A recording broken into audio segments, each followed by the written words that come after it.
আসসালামু আলাইকুম। পবিত্র ঈদে মিলাদুন্নবী সাল্লাল্লাহু আলাইহি ওয়াসাল্লাম 6 সেপ্টেম্বর। বিস্তারিত জানতে সম্পূর্ণ ভিডিওটি মনোযোগ সহকারে দেখুন। তার আগে অবশ্যই আমাদের চ্যানেলটি সাবস্ক্রাইব করে পাশে থাকা বেল বাটনটি অন করে রাখবেন পরবর্তী ভিডিওর জন্য। বাংলাদেশের আকাশে আজ কোথাও 1447 হিজরি সনে পবিত্র রবিউল আউয়াল মাসের চাঁদ দেখা যায়নি।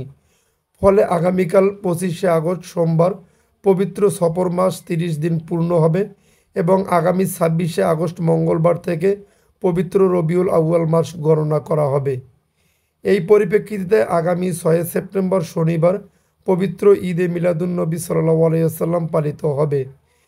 আজ রোববার সন্ধ্যায় জাতীয় মসজিদ বাইতুল মোকাররমের সভাকক্ষে ধর্ম বিষয়ক মন্ত্রণালয়ের সচিব এ.কে.এম. আফতাব হোসেন প্রামাণিকের সভাপতিত্বে অনুষ্ঠিত চাঁদ দেখা কমিটির সভায় এ সিদ্ধান্ত হয়েছে।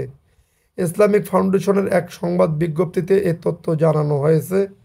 বিজ্ঞপ্তিতে বলা হয়, সভায় 1447 হিজরি সনের পবিত্র রবিউল আউয়াল মাসের চাঁদ দেখা সম্পর্কে সব জেলা প্রশাসন, ইসলামিক ফাউন্ডেশনের এর প্রধান কার্যালয়, বিভাগীয় জেলা কার্যালয়সমূহ, বাংলাদেশ আবহাওয়া অধিদপ্তর ও মহাকাশ গবেষণা ও দূর অনুধাবন প্রতিষ্ঠান থেকে প্রাপ্ত তথ্য নিয়ে পর্যালোচনা করে দেখা যায়, আজ 29শে সফর 1447 হিজরি, 9 ভাদ্র 1432 বঙ্গাব্দ, 24শে আগস্ট 2025 খ্রিস্টাব্দ রোববার সন্ধ্যায় বাংলাদেশের আকাশে কোথাও পবিত্র রবিউল আউয়াল মাসের চাঁদ দেখা যায়নি।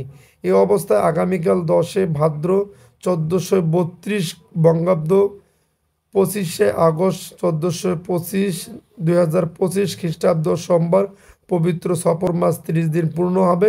আগামী 11 ভাদ্র 1432 বঙ্গাব্দ, 26শে আগস্ট 2025 খ্রিস্টাব্দ মঙ্গলবার থেকে 1447 হিজরি সনের পবিত্র রবিউল আউয়াল মাস গণনা শুরু হবে।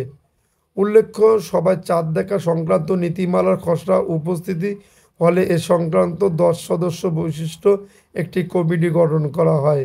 সভায় ইসলামিক ফাউন্ডেশনের মহাপরিচালক সিনিয়র জেলা ও দায়রা জজ আব্দুস সালাম খান, তথ্য অধিদপ্তরের প্রধান তথ্য কর্মকর্তা মোহাম্মদ নিজামুল কবির, ধর্ম বিষয়ক মন্ত্রণালয়ের অতিরিক্ত সচিব মোয়াজ্জেম মোহাম্মদ আব্দুল আউয়াল হাওলাদার, পবিত্র মন্ত্রিপরিষদ বিভাগের যুগ্ম সচিব মোহাম্মদ খোরশেদ আলম খান, বাংলাদেশ মহাকাশ গবেষণা ও দূর অনুধাবন প্রতিষ্ঠানের chairman doctor Mohammad Shahidul Islam, Islamic ফাউন্ডেশনের বোর্ড অব গভর্নর ও চরমোনাই আহসানাবাদ রশিদিয়া কামিল মাদ্রাসার অধ্যক্ষ সৈয়দ মোহাম্মদ মোসাদ্দেক বিল্লাহ আল মাদানী, বাংলাদেশ আবহাওয়া অধিদপ্তরের পরিচালক মোহাম্মদ মমিনুল ইসলাম, বাংলাদেশ ওয়াকফ প্রশাসনের প্রতিনিধি শামীম আহমেদ, চট্টগ্রাম আন্তর্জাতিক ইসলামী বিশ্ববিদ্যালয়ের দাওরা ও ইসলামী শিক্ষা বিভাগের সাবেক চেয়ারম্যান আব্দুল ফারুক, সরকারি মাদ্রাসা আলিয়ার অধ্যক্ষ মোহাম্মদ আবু ওবায়দুল্লাহ হক,